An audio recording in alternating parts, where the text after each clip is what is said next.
Aloha class, here we go. We are 6-5 continuation, right? Part Niban, part 2. And when we talk about part 2 class, it gets a little bit more challenging, but you know what? Challenging just means a little bit more fun. You need some more tools in the toolbox is what it is, right? So make sure we're good to go. I'm going to get started here with number 20 just to make sure we can remember the types of problems we were doing in our video, okay? And so we have 3 times the quantity x minus 2. Oh, snappity dap. Where's my guy? Okay. Minus 2 to the 3/4 power equals 24. And remember, whenever we have a rational exponent like this, I said last class, it's very important and helpful to turn that bad boy into a radical form. So that'd be 3, and then I'm going to do a radical because rational exponent means a radical. And remember, the number in the bottom in the denominator of the rational exponent is the number in the ditch, which is our root. So it's the 4th root of x minus 2. And remember, you could put the 3 there, or you could put the 3 further on the outside. Now remember, whenever we're solving radical equations, we always want to get the radical by itself. And we have a 3 on the outside hanging on there, and that's 3 times. So the way we get rid of that is we divide both sides, okay? And then I get this right here, just rewriting it. 24 divided by 3 is 8. And then here we go. We got to get rid of the 4 and we got to get rid of the 3, right? Because we got to get x out under this radical. And we always get rid of the radical first. So we got to get rid of the 4. The 4 is in the ditch, and that's remember, that is the number that goes on the bottom. So to get rid of that 4, we really just want 4 over 4. So what are we going to do? We're going to raise it to the power of 4 because the power goes on top. See what happens there? Now, I see a huge red flag on the right-hand side because I see 8 to the 4th power. And 8 to the 4th power is some huge number. And what if on the SAT, this was a non-calculator question? Well, okay. If you notice, I still have x minus 2, and it's still stuck in there. It's stuck in there by a power of 3. So now I have to get rid of a power of 3. Well, the power goes on top, so that means I need a root of 3. Well, how do I get a root of 3? Well, you cube root both sides. And I said cube root. Cube root is odd. So since cube root is odd, that means we don't need the plus or minus. So 3 divided by 3 is 1. So now the parentheses is gone. So I get x minus 2 equals the cube root of 8. And then remember, I said last class, if you have a big power like 4, 8 to the 4th, you do that second. And you're allowed to move it like that, right? Those are the rules of our exponents, of our rational exponents. So we're going to do the cube root of 8 first. And the cube root of 8, we should all know at home, is 2, because 2 times 2 times 2 is 8. And then we have 2 to the 4th. What's 2 to the 4th? Well, that is 16. And then we're going to add a 2 on both sides, and I get a final answer of 18. And remember, I've already checked that. That's worked. That's good to go. But you can easily check it to make sure you're good. Okay, guys? All right, that's it. Now let's go ahead and get to some of these really super duper fun, challenging problems. And I'm going to flip here to the next page, and I want to see if you can tell me what is the most significant difference between this problem and every single problem we have done so far. And if your first inclination was, hey, let's rewrite this, and then I'll give you a chance to really see if you can determine there's a significant difference between this problem right here and every other one we did. And it is poo-poo! There's x's. There's an x on the left-hand side that's underneath the radical, and there's an x on the right-hand side that's just chilling by itself. Well, if I have x's on the left and on the right-hand side, can I bring them together? And you can't, because one is stuck underneath the radical. Once again, we got to get rid of the radical. So just like before, even if you have multiple x's, one on the left and one on the right, and you cannot combine them, you got to get the radical by itself. That is your first objective. So in order to get the radical by itself here, we're going to add a 5 to both sides. Now I cannot add a 5 with an x, so I get the square root of x plus 7 equals x plus 5. All right, so now how do I get rid of the radical? Well, what number is in the ditch? Well, if there's no number in the ditch, we all know there's a 2 in the ditch. So since 2 is the root, I got to raise it to a power of 2. And 2 over 2 is ichi, is 1, so it gets rid of it. And there's no other power, so then, hey, I don't need anything. But if I raise it to the power of 2 on the left-hand side, I have to raise it to the power of 2 on the right-hand side. Okay, guys? And then here's where most students make a very, very big mistake. And that is they forget to write x plus 5 2 times. And then we have to distribute, right? How do I distribute? Well, x times x is x squared. X times that is plus 5x. That dude's done. So then we distribute this way, 5x. And you got to share that with both of them, 25. Okay, and then I get this x plus 7, right? Equals x squared plus 10x plus 25. Now, we should all know how to solve that, right? That was in previous chapters that we've already done this year. Okay, so if you look at that, I'm going to rewrite it right here so we have it. We have x plus 7 equals x squared plus 10x plus 25. Okay, and remember, whenever we had a quadratic, we always wanted a 0 on one of the sides. Now, I don't know about you, but it would be easier to move this x over here and to move this 7 over here. And if I do those two things, I get a 0 right there. And that is what we're after. Collect like terms, and what do we get? I get a plus 9x plus a 18. Okay? And then we just have to solve this bad boy, right? And we've been factoring all along. I'm going to erase some of this stuff because I need some more room. Now, if you're just chilling at home waiting for me, don't wait for me.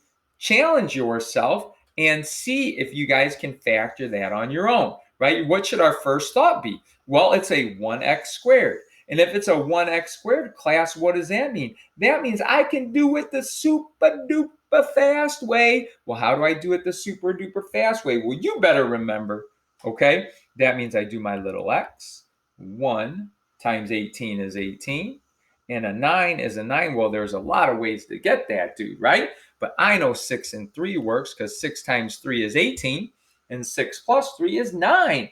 Sweetie sweets. So what does that mean? Well, I can do it the super duper fast way, Mr. T. So that's just 2 binomials, x and x, because x and x is x squared, and then a plus 6 and a plus 3. And then splink. And then we solve both of those guys. So we get x plus 6 equals 0. That means x equals negative 6 is an answer. Or x plus 3 equals 0. X equals negative 3. And what were the directions? Check for extraneous solutions. So, wow, do maybe one of these not work? Well, how do I check it out? Well, here we go. This is how you check it out. And whenever you have multiple answers, you always should check it out. So let's take that negative 6 and let's plug it in there. So we get negative 6 plus 7. And then we're going to subtract 5, and it has to equal whatever x was, which at this time we're going to use negative 6. Okay. Negative 6 plus 7 is 1. Okay, so I get that. What's square root of 1 is 1. I get that. Oh, snap. That did not. No good. No. Negative 6 would be called an extraneous solution. All right, let's see if negative 3 works. It doesn't necessarily mean negative 3 works, but it probably does. Let's check it out. Negative 3 plus 7 minus 5. Does that equal negative 3? Okay, so that would be 4 minus 5 equals negative 3. Square root of 4 is 2. 2 minus 5 equals negative 3. Check. So that's my only answer. Okay, and then sometimes we're going to ask you, well, were there any extraneous solutions? And yes, you would say that. So you would say x equals negative 3 is a solution. X equals negative 6 is an extraneous solution. Okay, you just got so much smarter. I am loving it.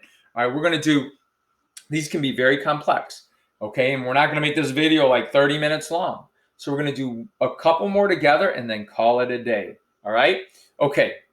Let's look at this. What should we do, class? Well, we've got a bunch of these guys. What looks a little bit different?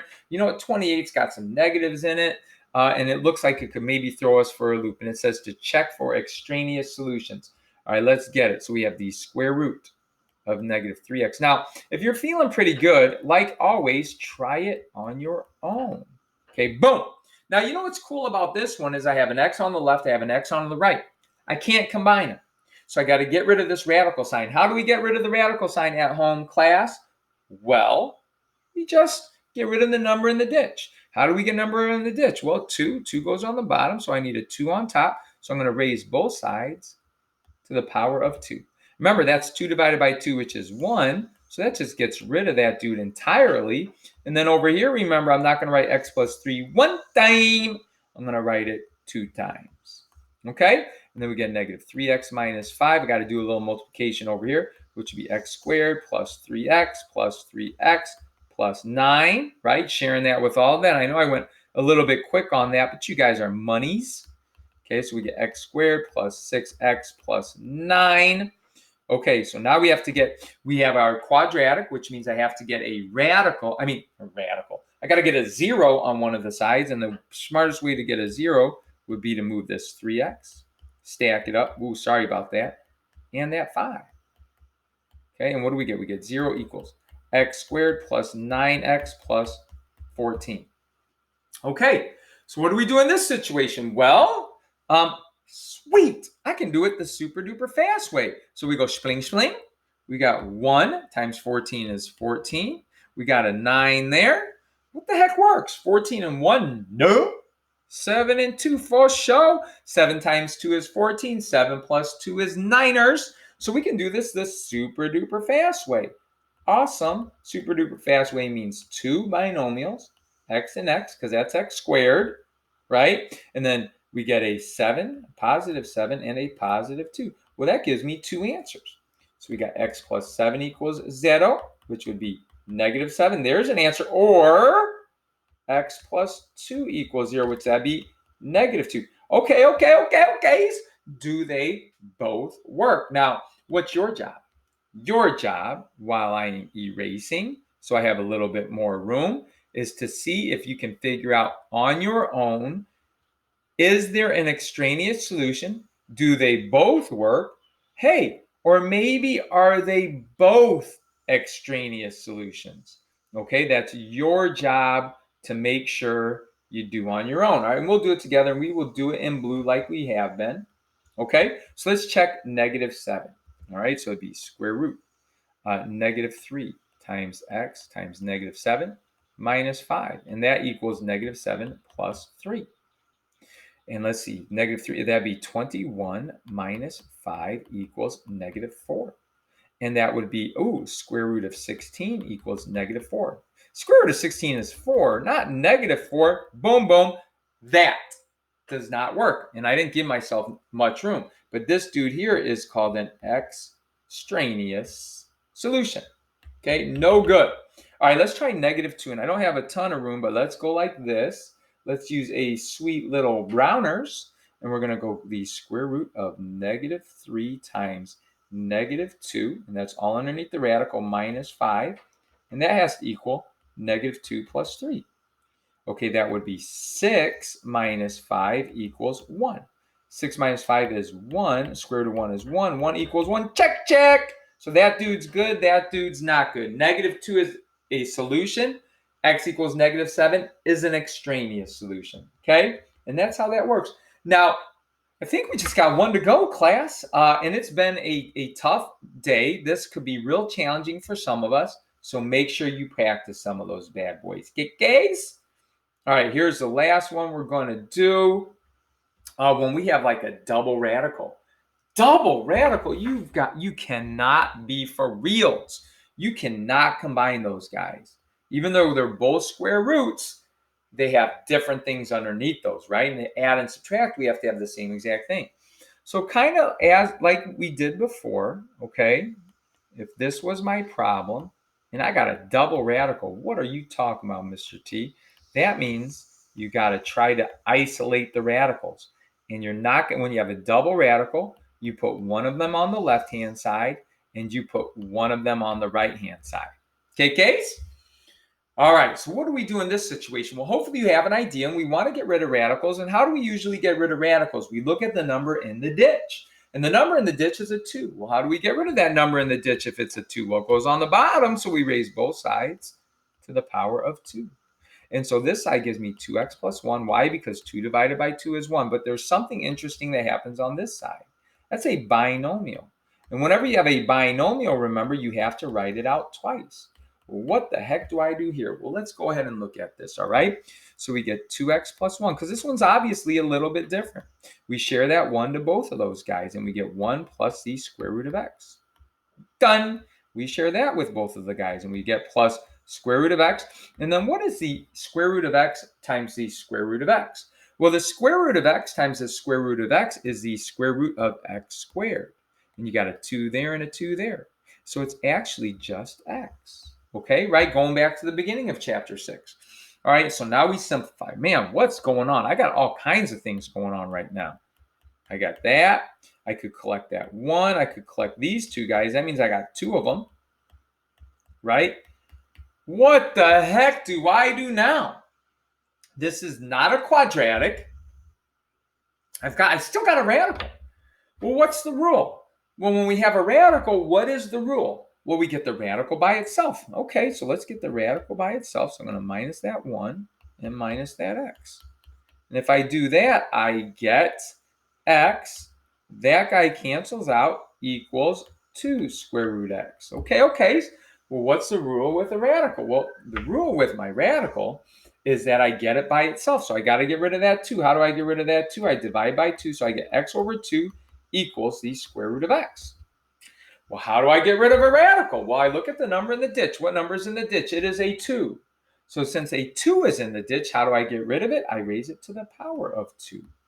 Okay? And if I do this, this could be a little bit tricky, but that would be sharing that 2 to both of them, remember, and it'd be x squared over 4 equals, what the what? That's a 2 there, 2 there. Well, that gets to be 1, so it's just an x. All right, so what do we do in this situation? Well, in this situation, Mr. T, we get all of the x's on one side, right? Because all of the radicals are done. So we get x squared over 4 minus x equals 0. And then, hey, man, I don't know about you guys, but this was a doozy. Okay, and I got to erase this because I don't know about you, but I do not like a fraction. I do not like a fraction. So how the heck can I get rid of that fraction? Well, what is the fraction? Well, the guy in the bottom is a 4. So what could I do to get rid of a 4? I could multiply it by 4. So let's multiply everything by 4. If I multiply everything by 4, I get that, right? Okay, now what do I do? Well, this is not quite a quadratic because it is a quadratic, but it is not a trinomial. So what did we do in these situations? Well, we have a greatest common factor of x, right? Greatest common factor of x. And if I factor out that x, we get that, spling, spling, and then we get our 2 answers. X equals 0, x minus 4 equals 0, and then guess what I got to do? I got to check for extraneous solutions. Whoa, this problem just keeps going and going. So what I want you guys to do at home is go ahead and check for extraneous solutions, okay? And then this one I would probably say is probably the most challenging one we've done so far. So if you've understood it, you are doing amazing, and don't get concerned. We're going to practice more in class. Let's try that 0. Okay, if I try that 0, I get 2 times 0 plus 1 minus the square root of 0, and does that equal 1? Okay, 2 times 0 is 0, so I get the square root of 1 minus 0 equals 1. Square root of 1 is 1 minus 0. Okay, sweeties, that guy is a solution. Okay, let's check the other one, 4. All right, let's check 4. It's the square root of 2 times 4 plus 1 minus the square root of 4 equals 1. That would be 8 plus 1 minus the square root of 4 is 2 equals 1. That would be the square root of 9 minus 2 equals 1. What's the square root of 9? 3 minus 2 equals 1. Check. Oh, sweet. They both work. All right, I'm going to go to this last page here. Just a couple things we got to talk about. I know it was a lot to take in. Okay, but this particular page, when you have a radical on the left and a radical on the right, you got to just square. You just got to get rid of the radicals. Pay attention to the rules that we've done in class. These are some doozies. If you're up for the challenge, practice maybe 1 or 2, but don't worry, we're going to do a ton of these bad boys in class. That's part 2 of 6-5. If you got it, you're doing brilliant. Aloha.